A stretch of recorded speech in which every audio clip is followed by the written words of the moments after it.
अस्सलाम वालेकुम स्टूडेंट। आज हम ये 14.1 का जो है वो 4 क्वेश्चन सॉल्व करेंगे।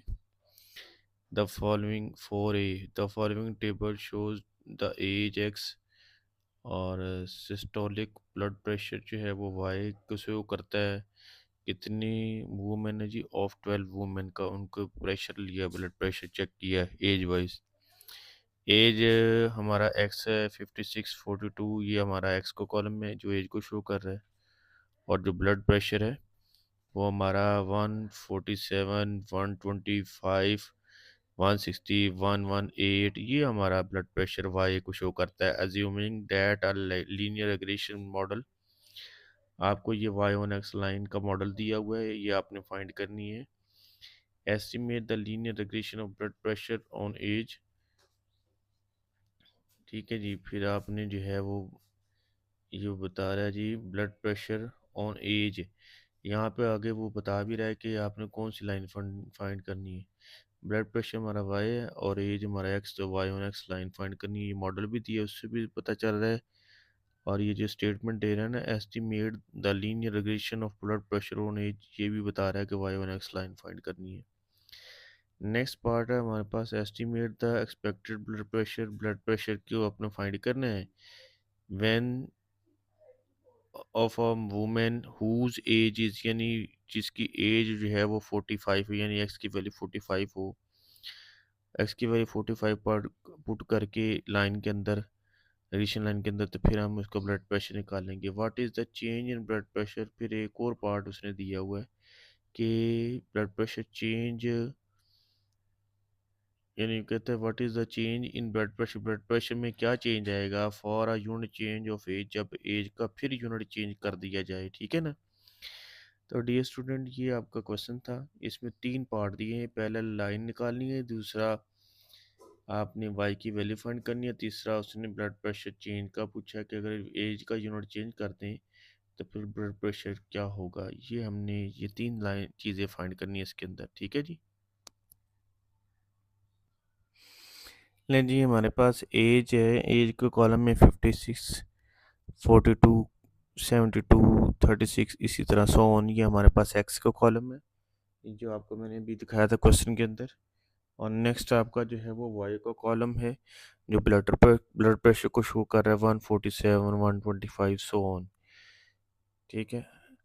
आगे हमने फार्मूला जब हम अप्लाई करेंगे तो वो b y on x line के लिए, ये फार्मूला मैंने आपको बताया था। वैसे तो को बहुत सारे फार्मूले हैं बी के निकालने के, लेकिन हम यहाँ पे टू मच इजी, हमें ये जो है वो इससे निकाल लेते हैं। काफ़ी सारे फार्मूले जिससे मर्जी आप निकाल सकते हैं, कोई इशू नहीं है। तो ये इजी फार्मूला है, हम इसको ज़्यादातर यही अप्लाई कर लेते होते हैं। तो बी का फार्मूला है n summation x y minus summation x into summation y, n summation x square और समीशन एक्स का होल स्क्वायर। फार्मूले को देखते जाए, मैंने आपको पहले बताया था कि जो फार्मूला होता है वो आपका 80% क्वेश्चन होता है। एन की वैल्यू हमारे पास, ये जो वैल्यूज़ दी हुई, ये 12 वैल्यूज़ हैं, वो हमने पुट कर दी। अब वो कह रहा है कि एक्स वाई को कॉलम भी बनाएं, समीशन एक्स भी करें, समीशन वाई भी करें और समीशन एक्स स्क्वायर। तो हमने क्या करना है कि एक्स का जो है वो स्क्वायर को स्क्वायर करेंगे, यानी इसका कॉलम बनाएंगे फार्मूले के मुताबिक। ठीक है जी।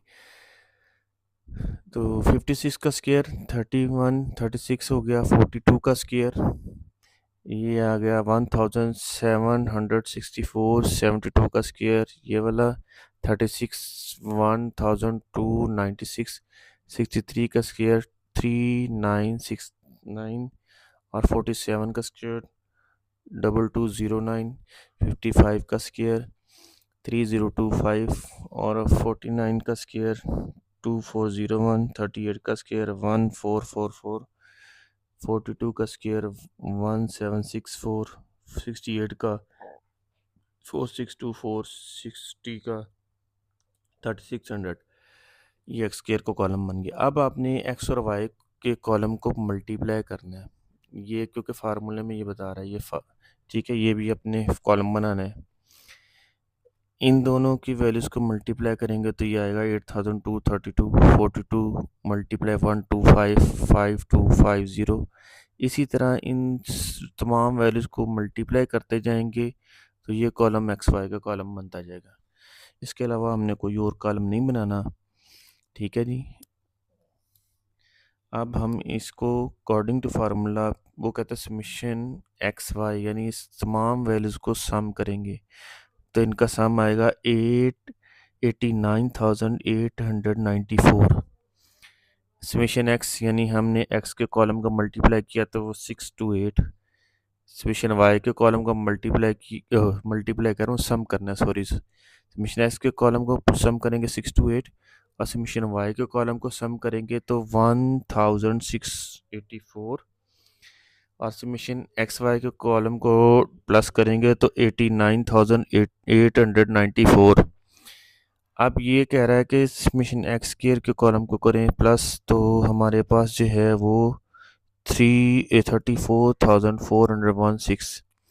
हमने तमाम वैल्यूज़ को सम कर लिया। अब हम पुट करेंगे, n की वैल्यू है 12 और इसका टोटल आया है 89,894। इसकी जगह पुट कर देंगे।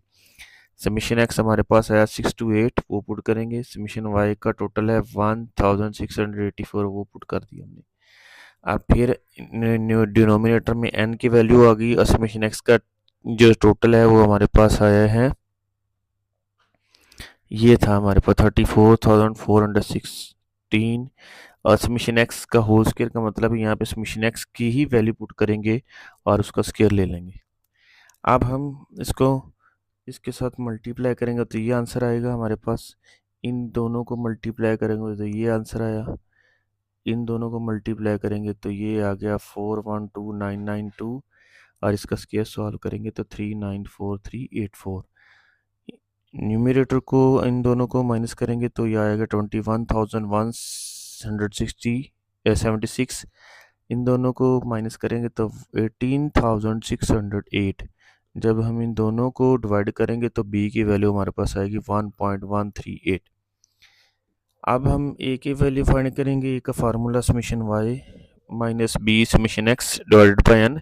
समीशन y की वैल्यू है हमारे पास है 1684 और b का जो ये आंसर निकला था वो पुट करेंगे और समीशन x का जो है वो 628 और n की वैल्यू 12, ये एज इट इज़ आएगा। इन दोनों को जब हम मल्टीप्लाई करेंगे तो आएगा 714.66 और डिवाइडेड बाई 12। जब हम इन दोनों को माइनस करके जो आंसर आएगा डिवाइडेड बाई 12 करेंगे तो आ जाएगा 80.78, जो हमारा ए का आंसर होगा। ए और बी का आंसर हमारे पास आ चुका है। अब हम लाइन में इसको पुट करते हैं।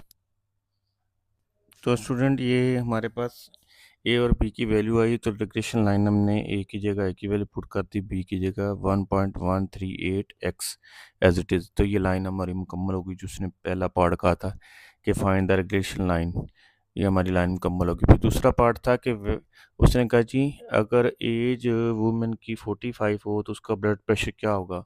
तो हम एक्स की जगह जो है वो 45 पुट करेंगे लाइन के अंदर और इसके साथ मल्टीप्लाई करेंगे तो ये आंसर आ गया और इसको इसमें प्लस करेंगे तो उसका ब्लड प्रेशर कितना निकलेगा, एस्टीमेट होके 132 निकलेगा।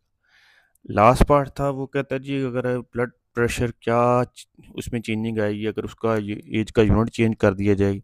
अगर देखिए ना उसमें एज का यूनिट भी नहीं बताया और वो ब्लड प्रेशर का यूनिट भी पूछ रहा है। अगर इस तरह का क्वेश्चन आए तो आपने बी की वैल्यू जो है वो आपने आंसर लिखना करना है बी की वैल्यू का। ठीक है, जब बी इस तरह का हो। ठीक है, वो कह रहा है कि द ब्लड प्रेशर इज, कहता है उसका ब्लड प्रेशर यही होगा बी की वैल्यू जब एज का यूनिट जो है वो चेंज कर दिया जाए। जब भी इस तरह का क्वेश्चन दे देना कि कोई आपको वैल्यू भी ना बताए और चेंजिंग का पूछे तो आपने बी की वैल्यू ही आंसर लिखना करना है। तो डियर स्टूडेंट ये क्वेश्चन आपको अच्छे से समझ आ गई होगी। मुझे उम्मीद है कि आप अगर कोई आपको कोई प्रॉब्लम होगी मुझे हमसे डिस्कस करेंगे। ठीक है, इसको क्वेश्चन को अच्छे से देखिएगा, नहीं समझ आई तो दोबारा मुझसे पूछ सकते हैं। तब तक के लिए अल्लाह हाफिज़।